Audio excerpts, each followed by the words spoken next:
Asyhadu alla ilaha illallah wa asyhadu anna Muhammadan Rasulullah.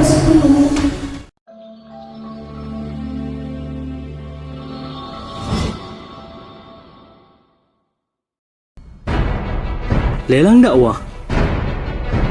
Lukisan mawar putih karya Meru Sandia. Pelukis Indonesia yang diundang oleh Raja Salman. Dilelang dengan harga terbaik yang dananya 100% akan kami pergunakan untuk pembangunan Masjid Terpadu Hagia Sophia, Kota Malang. Lukisan mawar putih ini dilelang dengan harga 15 juta saja. Untuk muhsinin yang lebih dulu menghubungi kami.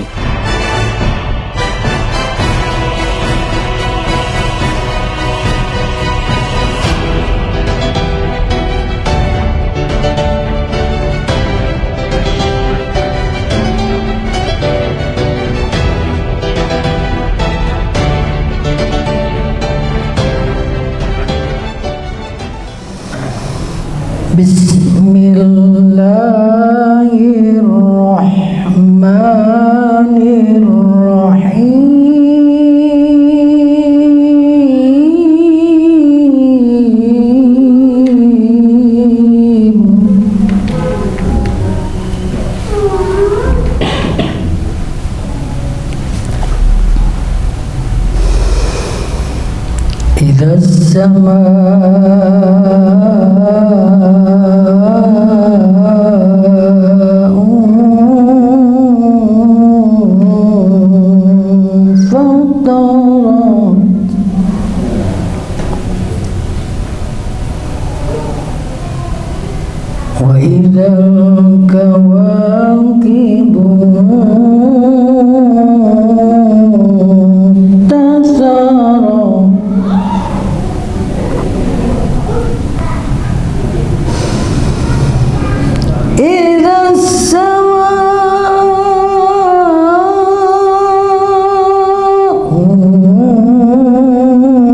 فطرت وإذا الكواكب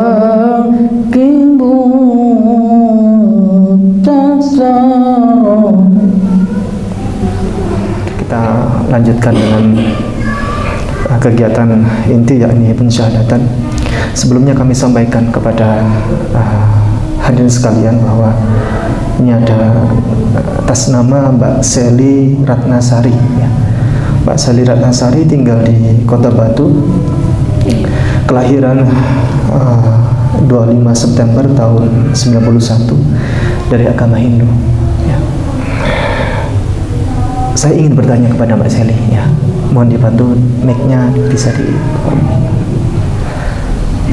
Mbak Seli hadir di sini di Masjid Misbahus Sudur ini untuk masuk Islam, ada yang memaksa atau tidak? Tidak ada. Tidak ada. Seorang pun tidak ada yang menyuruh Mbak Seli masuk Islam? Tidak ada. Atas keinginan sendiri atau orang tua? Keinginan sendiri. Keinginan sendiri. Apa yang mendasari Mbak Seli sehingga memutuskan keinginan untuk masuk Islam? Apa alasan terbesar? Masuk Islam. Kepingin masuk Islam. Iya. Ya. Ada apa di Islam ini? Kira-kira? Ya kepingin. Kepingin ya. Mudah-mudahan Mbak Seli ini nanti insya Allah setelah masuk Islam akan menjadi duta Islam ya, yang menyampaikan dakwah kepada keluarganya yang lain yang belum masuk Islam ya. Mbak Seli akan kami sampaikan selamat datang pada agama yang paling masuk akal ini, agama yang akal sehat. Satu-satunya agama di dunia yang sesuai dengan akal sehat adalah Islam. Kawan saya di Surabaya itu masuk Islam gara-gara beliau dari sekolah teologi salah membuka Al-Quran. Jadi beliau sekolah teologi kan diajarkan untuk mencari kelemahan Islam, tapi beliau akhirnya salah. Harusnya membuka Al-Quran itu kan dari kanan kan ya. Kalau buku umum kan biasanya kan Bapak Ibu hadirin itu kita membukanya dari kiri. Nah dia salah, membukanya dari kiri. Nah dari kiri, dicari surat pertama yang paling kiri itu adalah ketemu surat namanya surat Al-Ikhlas. Nah, ini benar-benar surat yang paling ikhlas Bapak Ibu, karena di dalamnya tidak ada kata-kata ikhlas. Bacaannya a'udzubillahi minasyaitonirrajim, bismillahirrahmanirrahim. Loh, ketemulah di sini. Paling kiri atas. Dari sini beliau akhirnya masuk Islam. Surat Al-Ikhlas, qul huwallahu ahad, Allahus samad, lam yalid wa lam yulad wa lam yakul lahu.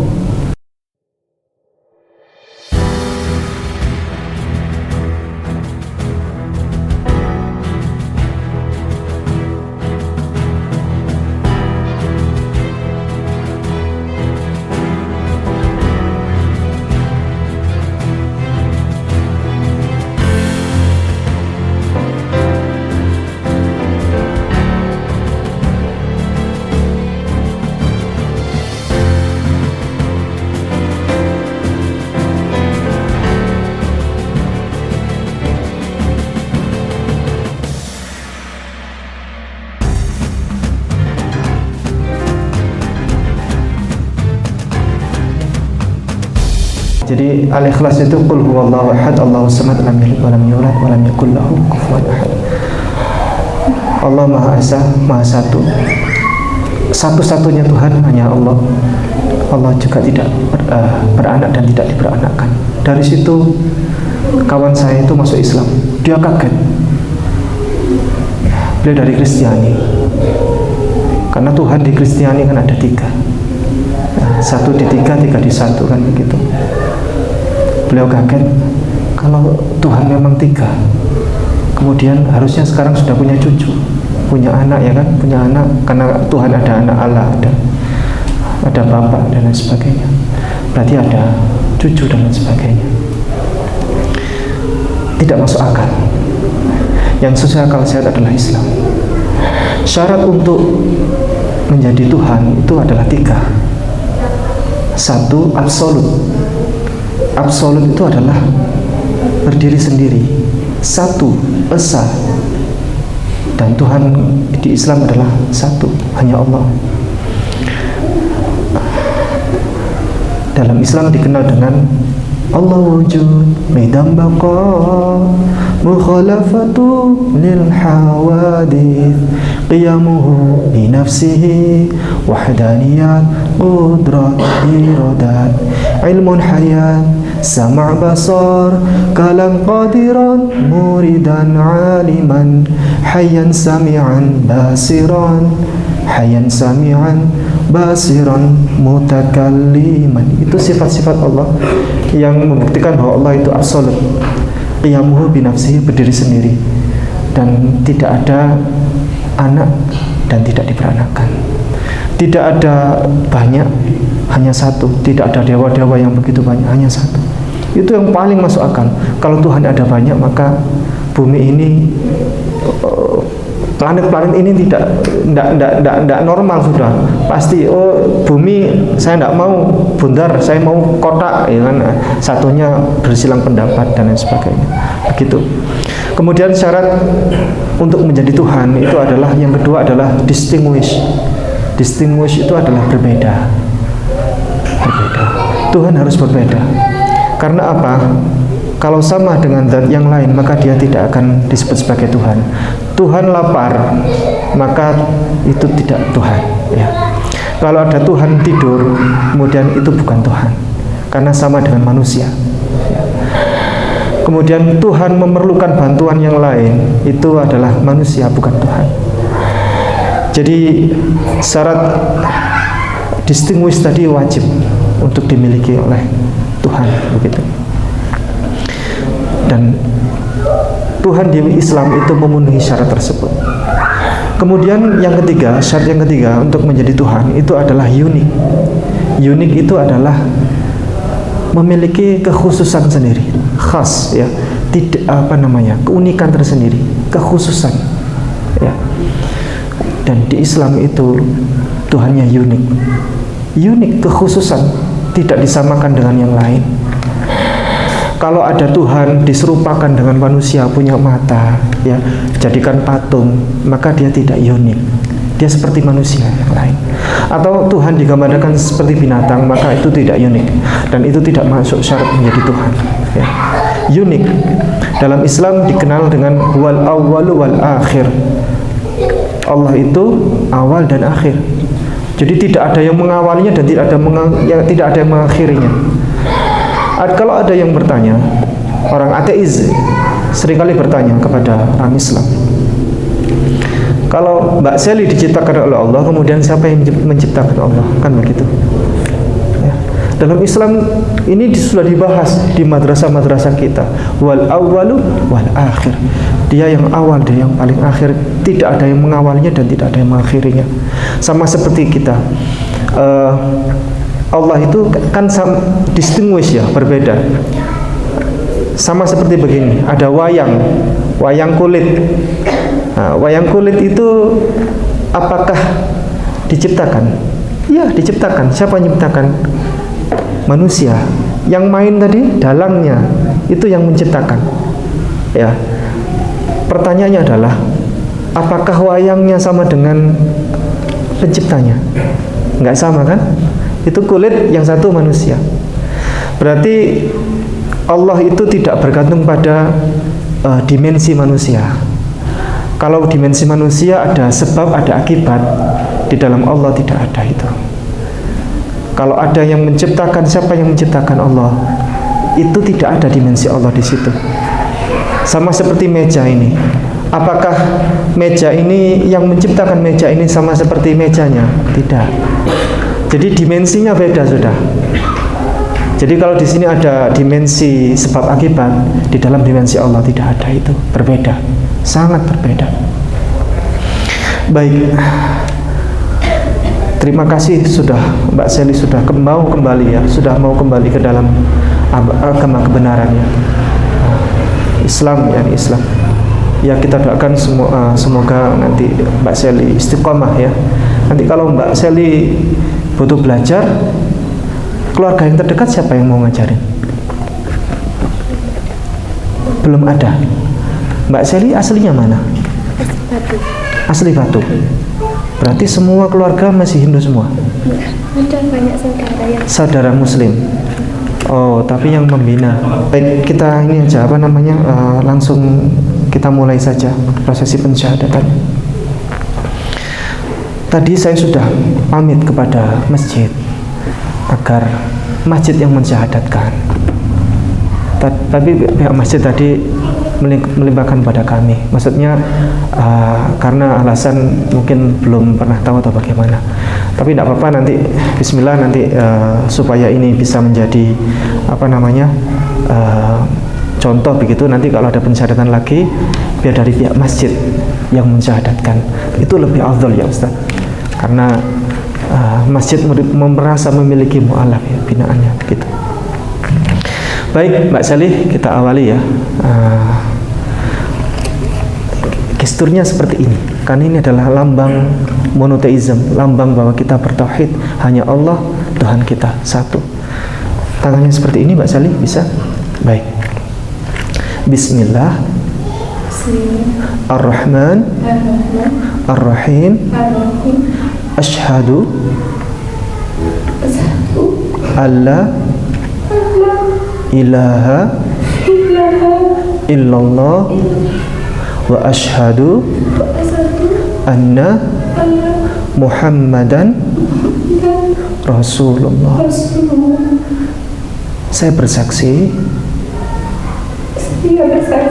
bahwa tidak ada Tuhan kecuali Allah. Dan saya bersaksi bahwa Nabi Muhammad utusan Allah. Alhamdulillah. Sahadirin nggih? Baik. Dan nanti di rumah nanti minta tolong mandi besar ya, mandi besar.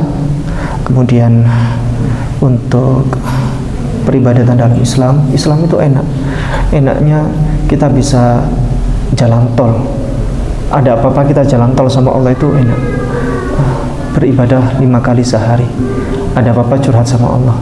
Kalau agama lain, contoh dari Kristiani itu 1 minggu 1 kali, sampai lupa kepada Allah, lupa kepada Tuhan 1 minggu 1 kali. Kalau Islam itu memang betul-betul Allah itu tahu ya, kalau manusia itu semakin intensitas mengingat Allah, maka dia akan ingat kepada Tuhannya gitu. Islam ada 5 kali sehari sesuai dengan syariat di Bible ya. Dan Mbak Sally nanti mari kita ikuti lagi peribadatan Islam. Ada salat zuhur, asar, maghrib, isya, subuh gitu ya. Kemudian Mbak Sally jangan takut milih ikut NU apa Muhammadiyah, tidak masalah.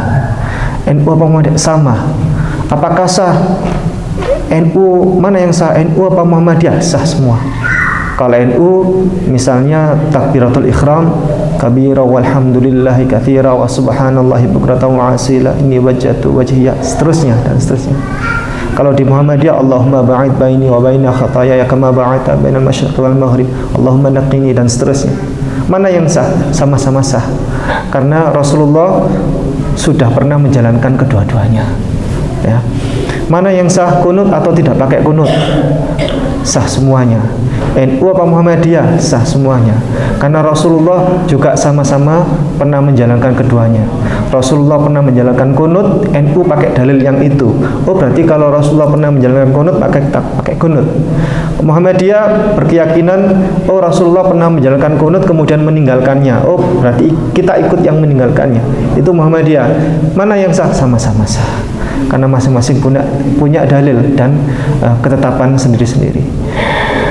Kemudian kalau di agama lain ikut sekte yang lain, masuk ke gereja yang lain juga nggak sah. Katolik ikut gereja Protestan nggak sah. GKJW ikut gereja Pantekosta nggak sah. Kalau Muhammadiyah ikut jamaah di Masjid NU sah. Orang NU ikut jamaah di Al Irsyad sah. Orang LDII ikut sholat di Masjid NU sah. Imamnya NU, jamaahnya Muhammadiyah sah. Itu Islam, enak. Jadi Mbak Sally tidak usah bingung nanti ikut mana ini, NU apa Muhammadiyah, sah semuanya. Yang tidak sah adalah yang tidak sholat gitu. Jadi seperti itu barangkali. Setelah ini akan kita akhiri dengan sesi penandatanganan. Saya izin ya Ustadz, ada saksi di sini, saksi 2 dari pihak masjid, kemudian 1 dari pihak keluarga. Dari pihak masjid, monggo sinten yang mewakili, ada 2.